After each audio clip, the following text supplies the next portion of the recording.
मी अजित आशाताई अनंतराव पवार गांभीर्यपूर्वक प्रतिज्ञा करतो की कायद्याद्वारे स्थापित झाले आहे अशा भारताच्या संविधानाबद्दल मी खरी श्रद्धा व निष्ठा बाळगीन. मी भारताची सार्वभौमता व एकात्मता उन्नत राखीन.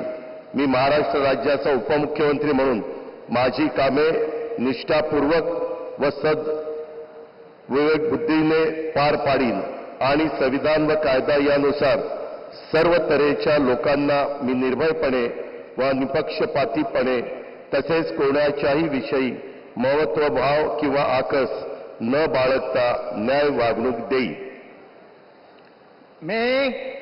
मी अजित आशाताई अनंतराव पवार गांभीर्यपूर्वक प्रतिज्ञा करतो की महाराष्ट्र राज्याचा उपमुख्यमंत्री म्हणून माझ्या विचारार्थ आणली जाईल किंवा मला ज्ञात होईल अशी कोणतीही बाब असा उपमुख्यमंत्री म्हणून माझी कामे यथायोग्य पार पाडण्यासाठी आवश्यक असेल ते खेरीज करून एरवी मी कोणत्याही व्यक्तीला किंवा व्यक्तींना प्रत्यक्षपणे वा अप्रत्यक्षपणे कळवणार नाही किंवा त्यांच्याकडे उघड करणार नाही.